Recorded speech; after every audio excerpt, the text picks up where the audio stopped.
Pozri sa na tie hviezdy, Ester. Je ich toľko. A sú také krásne. Aké sú pokojné. A nad vecou. Nad lesom. Nad mestom, nad krajinou, Nad horom. nad letom, Nad zimou. nad bolesťou, nad šťastím, Nad smútkom. nad životom, nad smrťou, Nad nami. Nad nami. Nad nami.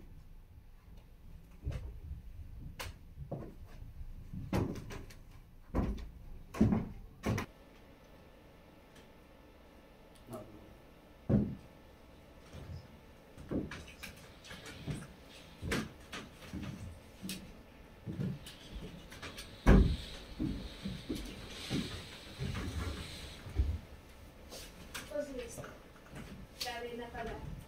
To nie je naozaj sneh. To je len kus. Máš pravdu. Je to len úlovok. Možno meteorit. V skutočnosti sú to všetko slnka, ktoré nám svietia. Pre nás, pre všetkých. Aj pre iné formy. To asi nie. Neviem, či sú iné. Asi iný život nie je.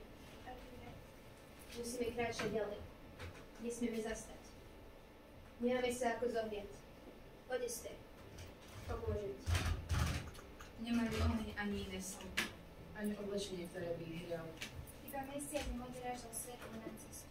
Boli ako mnohé iné veci. Strašné.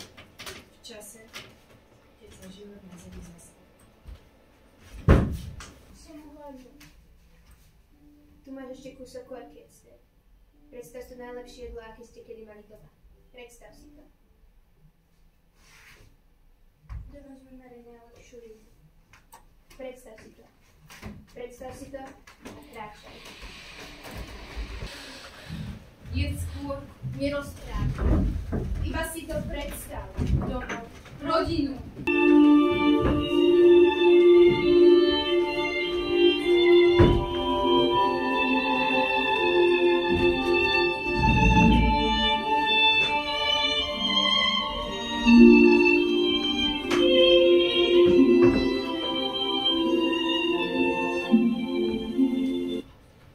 Sme veľká rodina. Takáto. Nie je to nič nezvyčajné. V tejto dobe. A v našej komunite. V jednom dome žijeme všetci. Starí rodičia. Rodičia, Sestry. a ja. Keď som začínal s našim obchodom, nemal som nič. Nič. Na prízemí v dome máme nášho Zmiešaných dolárov. Mal si mňa? Na to nepamätaj. Tak ako ty máš mňa. Ocko náš však? Otecko sa stará naozaj dobre o nás. O obchod. A mama sa nestará. Staršie sestry tiež pomáhajú mame v domácnosti. Ale až keď máme hotové úlohy. Dnes som v škole ako jediná vedela celú násobu. To je toho. My sa už dávno učíme hlavné mesta celého sveta. A ja raz budem cestovať. Ester, najprv musíš začať chodiť do školy. A potom sa dočkaš aj svojho vlastného plesu. Vyšli tým venček. A na tom sú najlepšie tie prípravy, kde sa chlapci musia snažiť učiť, ako sa chovať k dievčatám. A akí boli tí chlapci? Pekný, Múdry. tučný. Bála som sa, že tam budú nízki chalani. Ale boli všetci vyšší ako ja, akurát na tanec. Najprv sme sa išli prejsť do tanečných topánok. Potom nás rozdelili do párov. Chalan prišiel ku mne, opýtal sa. Smiem prosiť. Potom ma za ruku zobral, prešli sme sa parketom a po potom prvý tanec.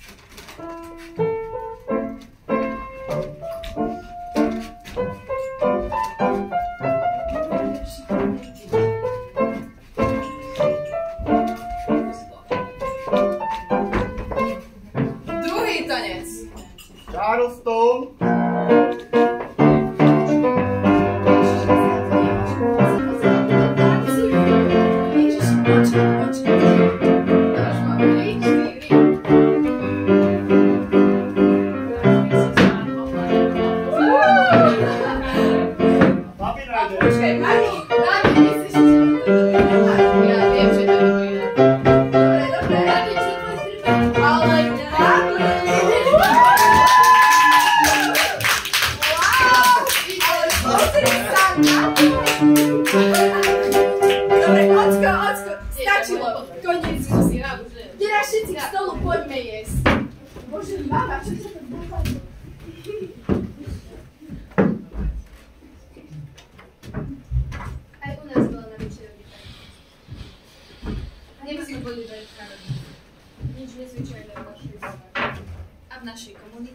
Nemali sme obchod. Môj otec bol lekár. Aj moja mamina bola veľmi vzdelaná. Viedla nás k láske k hudbe. Dievčatá musia milovať knihy rovnako ako módu. Často to musíme skúšať dievčaty. Ale rovnako sme museli čítať aj knihy. Deti, počúvajte svoju mamu a možno sa raz stanete najlepšími doktorkami, ne? Ako bolo v práci, Ocko? Spýtala som sa každý deň, keď sa otec vrátil od svojich pacientov. Potom nám otec rozprával, ako sa pán ten a ten sťažoval na to a to. Ty sa ale vieš odborne vyjadriť, sestry. Čo tam sedíš, Stella, mi pomôcť? Otecko nepríde? Určite sa len niekde zdržal. Otec sa nikdy nezdržal, ak sme mali spolu večer. Aj keď mal vážneho pacienta, zariadil si to tak, aby bol s nami. Dnes je ale všetko iné. Dnes prišli dvaja muži k našim dveriam. Museli byť chorí, vyzerajú tak. Mali také pokrivené tváre a oči blčali ako hlavnička. Asi to musí byť vážna choroba a otec nám musí zostať. Aby našiel tie správne lieky. Myslím, že ho čaká veľa práce. Zdá sa, že je to taká epidémia. Nákazlivá choroba. Podobné príznaky som videla na ľuďoch v škole. Ja som takých s červenými tvárami a pokrivenou grimasou stretla na ulici. Všetci na nás pozerajú sa šialeným výrazom očí. Prestaňte, dievčatá. Poďme, musíme sa najesť, nebudeme čakať na otca, kým sa vráti. Odložíme mu jeho porciu. Môžeme ešte dohrať jeho obľúbenú melódiu.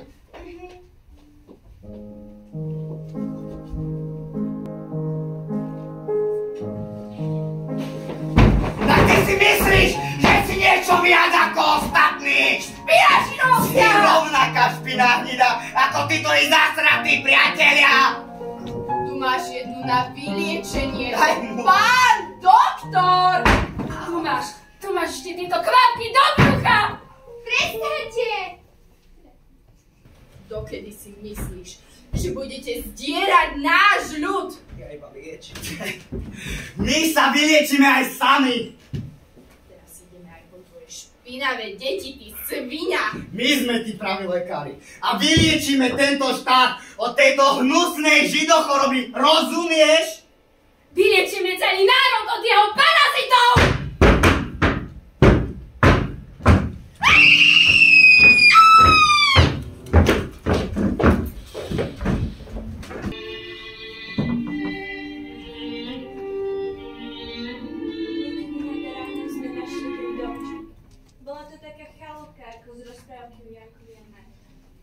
Malej drevení čeremičky, ktorá slúžila lesným robotníkom, sa knieslo toľko ľudí, že sme ich všetkých ani nevideli.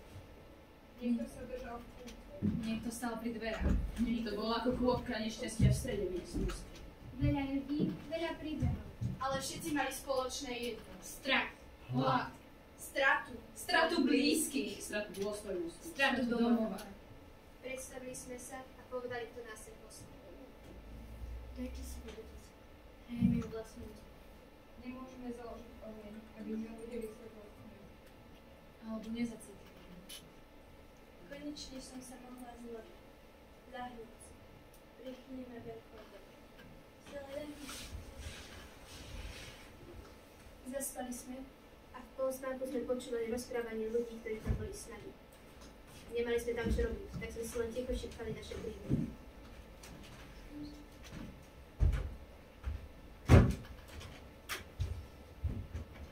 Nie ste hladné, deti? Tu máte kus slaninky. Na, tu, dajte si. Ja som partizán. Slovák. Zajtra by mali naši ísť po nové zásoby. Potom s nimi odídem. Predtým, než moja partizánska jednotka prišla do našej dediny, život tam bol rovnaký ako na väčšine Slovenska. Väčšina sa zmierila s tým, že sme sa stali fašistickým štátom. Niektorí si dokonca mysleli, že je to správne. Že je to to, čo definuje našu samostatnosť, ktorú sme získali v 39.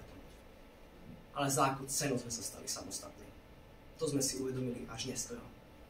Vtedy sa niektorí prebrali, medzi nimi aj ja. Otvorili sa nám oči a už sme v tom nevideli nič, na čo by sme mali byť hrdí. Tak som sa pridal k povstaniu. Bojovali sme dlho a statočne. Proti obrovskej presile sme nemali šancu. Potom už nám Nemci jedno, či boli to hrdí na náš štát, alebo proti nám. Vtrhli do našej dediny, celú ju vypálili. Z mojej partizánskej jednotky som prežil iba ja a dvaja moji spolubojovníci. Nebojte sa, túto chatu nenájdu. Aspoň nie tak skoro. Ja som bol tiež v partizánskej jednotke, ale na západe Slovenska. Teraz smerujeme cez hory, kde ešte prebieha boj. Pripojíme sa tam k bojujúcim partizánom a nevzdáme sa, pokiaľ nezískame späť našu hrdosť. Môžem sa k vám pridať? Ja som Židovka a hľadám svojho staršieho brata v horách. Tiež, ako mnohí ostatní, sa rozhodol bojovať proti zlému osudu, ale pred fašistami neušiel. Pridal sa k partizánom a možno bude práve tam, kde idete.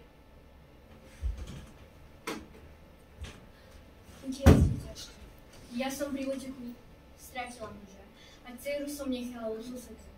Nech ju schová. Neviem, či sa jej stále darí ukryť. Či má ešte niekto pomôcť. Prežili sme v tomto pernikovom domčeku ešte niekoľko dní. A tak som svoj príbeh povedala aj. Ako sme sa stretli. Ukryté pod mostom, ktorý spájal dve polia. Mostom, ktorý mal asi dve kolanice. Kolanice, ktoré nás odvezli do Nitry. Po kolanice vlak, ktorý nás odvezli do sveta. Ja som ešte nikdy necestovala vlakom. A nikdy som necestovala preč z nášho mesta. Neboj sa, Ester. Všetkých nás berú niekam na krajšie miesto. Na výlet. Budeš konečne cestovať do sveta, ako si chcela. Ja chcem sedieť pri okne. Tak, ja budem rušne vodič. Ja budem oproti tebe. Ja budem mať vlastné kúpe. Ja tam budem s tebou. Ja budem poličke. Pozri sa, aká pekná kráľa. Je nádherná príroda. Tak je to. Tu nás nemôže čakať nič zlé.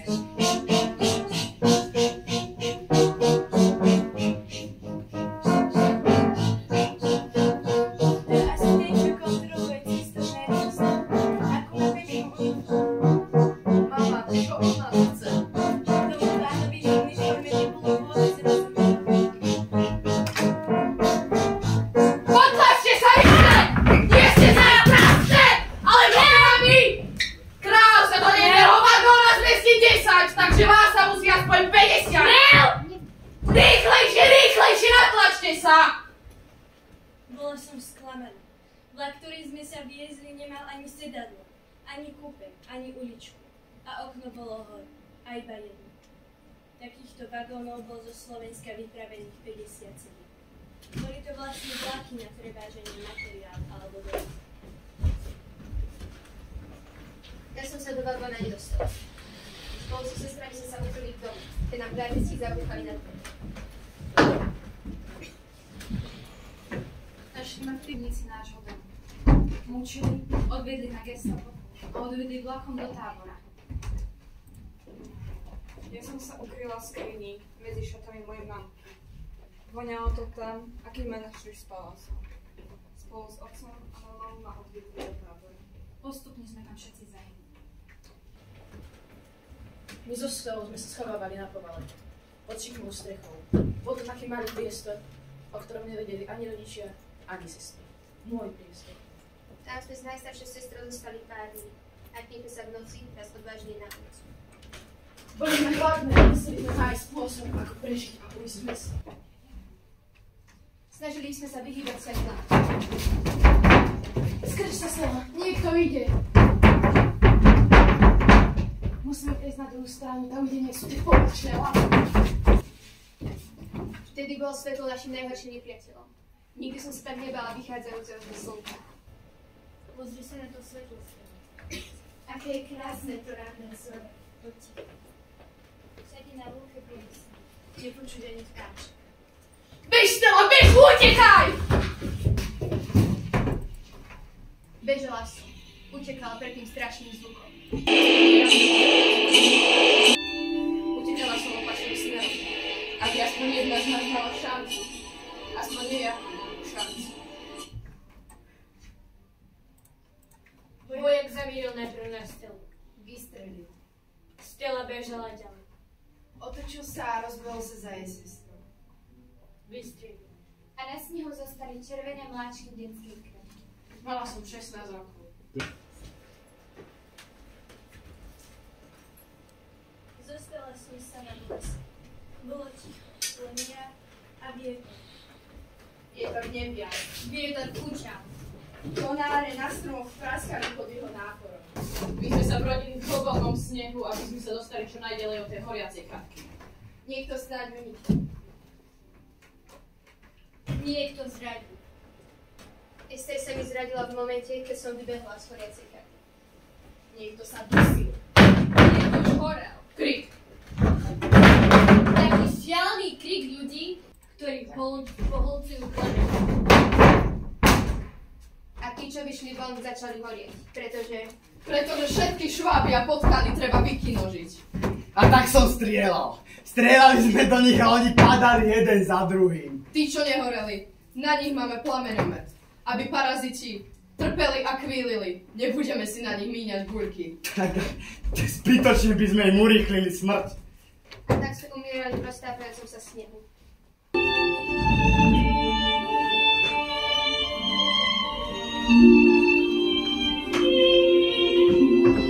Plazili sa ako hady, zvíjajúce sa v bolestiach. Šváby necítia. Zvery sú to. Ako revu. Plačú. Hady neplačú. Hurá, zvíťazíme! Dajme im ešte! Vojnoví štváči, to máte za to! Za čo to máme? Za čo? Prečo? Prečo, Ester? Prečo sa? Prečo ja? Prečo? A ja?